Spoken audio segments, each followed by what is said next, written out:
Hello everyone and welcome. Make a cup of your favorite drink and get comfortable because this is a wonderful time for news stories from Yellowcat.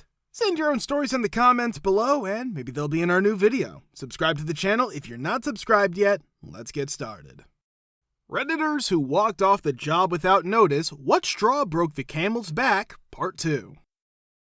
I was a shift supervisor at Wendy's. After we had sold our last pre-made salads of apples and pecans one evening, a customer placed an order for one. I requested that a worker retrieve ingredients, more especially a bag of already chopped apples, from the walk-in refrigerator. He delivered 2 bags to me. One had an expired expiration date label and contained browned apple. The other appeared new and had not gone bad. I gave him my gratitude, took the new one, and told him to throw away the old one. He declined out of fear that my boss would discover who it was and fire him. I stated, "She can't fire you for doing what I told you to do, especially if it's the right thing to do." I receive a call the following day from a minor worker who needs a lift to work. I asked him why he was going on when I picked him up and realized that he wasn't scheduled. He clarified that he had been asked to fill in for a fired employee by the boss. When we get back to work, I immediately head back to the office to look at the schedule. To my surprise, she had crossed out the name of the worker who threw out the apples. When I inquired as to why his name had been removed from the schedule, my boss replied that he was throwing away perfectly good food. I told her that the stamp date had expired and it was brown, so I had told him to throw it away. "It was still fine even though it was a few days past its expiration date," she yelled back. I informed her that although it's against the law to sell food that's past its expiration date, she was free to take it out of the dumpster and consume it herself. She claimed to have taken it out of the trash and used it to make salads. She continued, "You don't throw away milk just because the expiration date is passed without sniffing it first."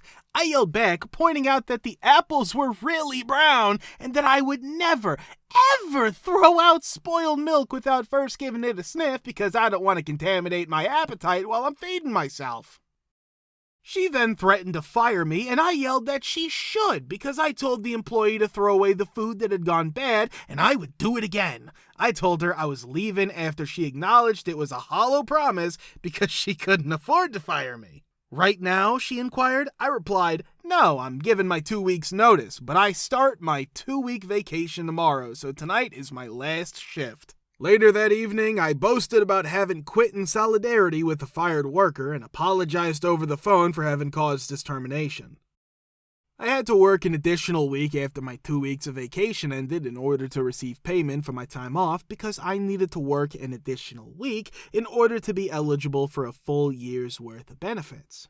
I had an exit interview with the district manager during the last week. The manager's shift involves constantly adding money to the register and serving food out of the window without ringing it up in the system. The manager then counts out the drawers, which is against policy, and pockets the extra cash. I explained why I quit and spilled the beans on a bunch of other bad things the boss did. I also suggested she have the security camera system fixed without the manager knowing.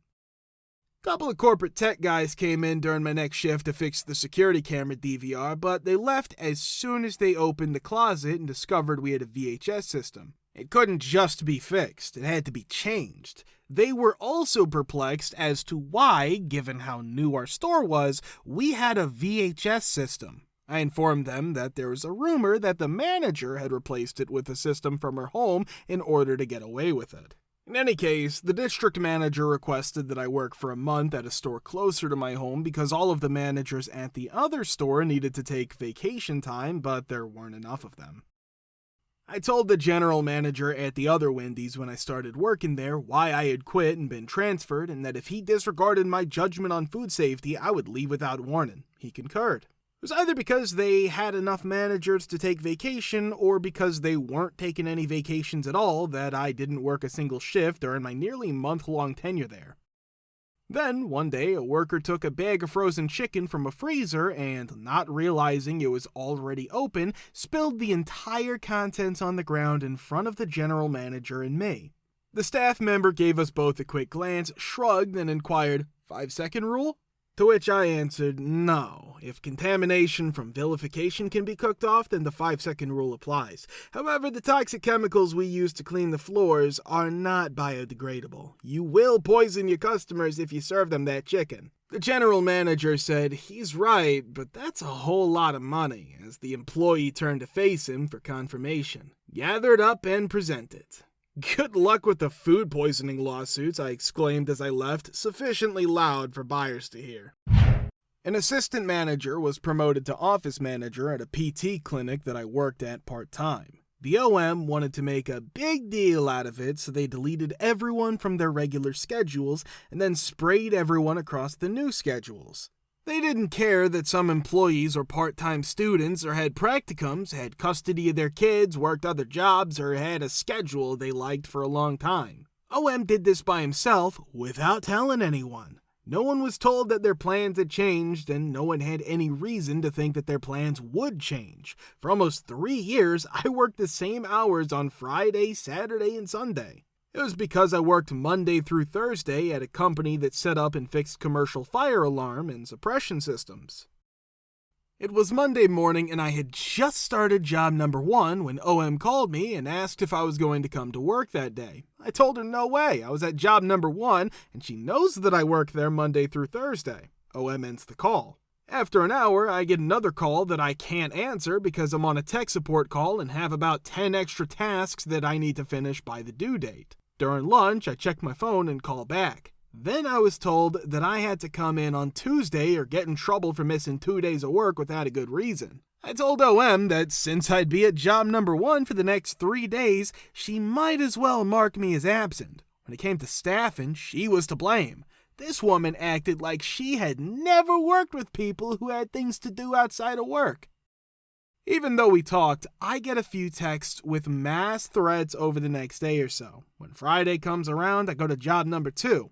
OM calls me into her office and tells me that before I can start my shift, I need to sign up and accept a PIP notice for 4 days of missing work without a good reason. I said no. I didn't deserve to be punished for things that were only her fault. Because of this, a lot of people quit. She tried to pick on me over the PIP, but I told her I was quitting right away and left. I don't know who she thought she was threatening. The first job I had was full-time. Job number 2 was just to keep my license and credentials up to date in that field. In a town that's big on sports and recreation, I could find another job in less than a week. Which actions of your HOA or neighbors made you dislike them? Part 2.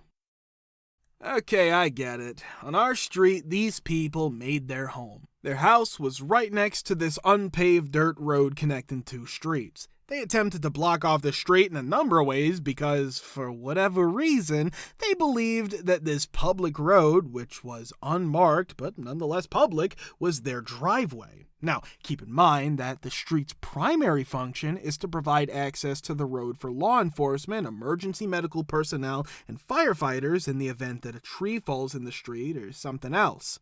The kids from the neighborhood used it to play and bike rides. More than 30 years had passed since then. Anyway, these people move in and try to block the road by dragging tree branches across it, setting up barricades, digging 3 to 4 foot deep holes and covering them like traps, and putting nails all over the street to keep people from using it. I will repeat that so it becomes ingrained. Laying nails everywhere on the street where kids play. I know I stepped in one of their traps because a few people's car tires popped. Naturally, when we called the police, they did nothing at all. Standard procedure. In the end, since the road isn't marked on the most recent maps, we had to hire a lawyer who served on the county board to look up older maps showing that route, and the court had to formally inform them that it wasn't their road. Subsequently, a large fence is constructed as near to the road as possible in an attempt to deter traffic. Out of spite, I like to rev my engine when I drive down it. Couple of horrible people for sure.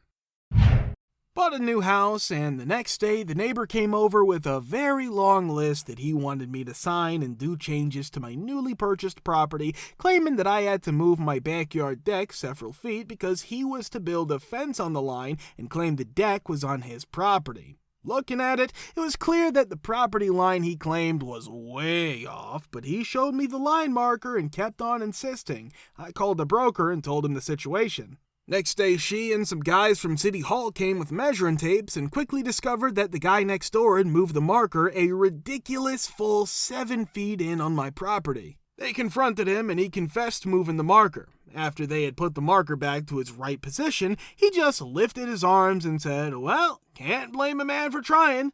Yes, I can.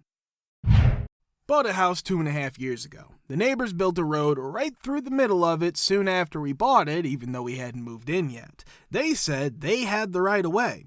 We tried to talk about it when we moved in 6 months later, but there was never any right of way for this road. In their own deed, they talked about another very old road that didn't touch our property and was in the right of way.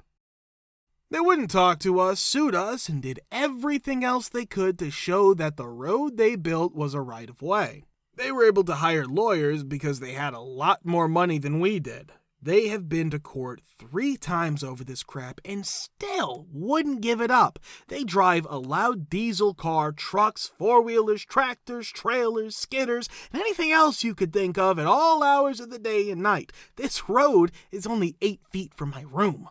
They got an injunction that let them drive on an illegal road, but it ran out because they had a fancy lawyer and we didn't. They're still abusing it.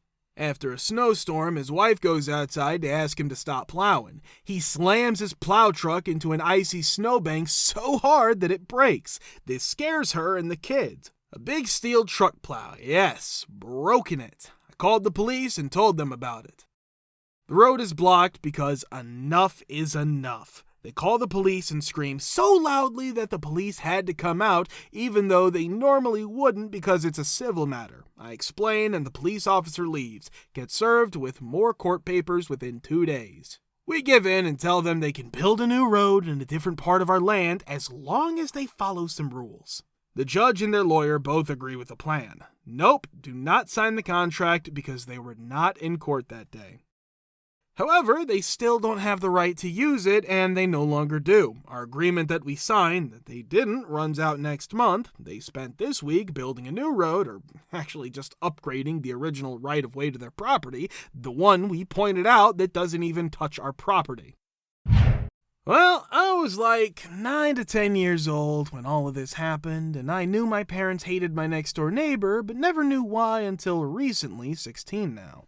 That's his name, so let's call him Mr. Whitaker. When we moved into the neighborhood, he came over to greet us and say that he was the HOA president. He also asked my mom if she wanted to be the HOA treasurer. My parents politely say no and he leaves soon after. I then ask them why she didn't want to be treasurer. Their answer was that she shouldn't want to be treasurer if no one else in the neighborhood did. That's why I leave it alone. The HOA got about $600,000 a year because we lived in a pretty nice neighborhood. Since Mr. Whitaker was the only person who actively participated in the HOA, he had full control over the money. He starts building a really big fence just a few months after we moved in. Then he buys 2 Mercedes and a great truck. Sorry, I like trucks. Plus, he's putting in a pool at the same time. Of course, no one thought anything but that he had a lot of money. He just stays home with his wife and 3 kids and never really talked to anyone for a long time. His Chinese wife, who couldn't speak English at all, turns out that she's a mail-order wife, which is what my parents thought. It's been a year since we moved into the neighborhood and my mom wants to get more involved, so she asks him if she can be treasurer. He says no right away and doesn't say anything else. At this point, my mom thinks something's wrong, so she decides to ask him in passing where he works. He ups his story to say that his aunt had all of these things and that he lives off of them. It's worth about $600,000. At this point, my mom knew he was taking money from the HOA and spending it on himself. While walking around the neighborhood, she finds that other people were thinking the same thing, but didn't know how to sue him. That's when my mom found a lawyer in the neighborhood who knew exactly what to do. I'm not sure of all the crimes he was found guilty of over the next year and a half, but the main one was stealing the money. He went to jail for 1.5 years. Since then, we moved across the state and then back to the same place. I still visit my best friend there every once in a while. My best friend told me that he's back in jail for hitting his wife. So yeah, these people are crazy. If you want to watch the part 1, click the link here. I'm very, very glad to see you all in the comments again, and many thanks for your support.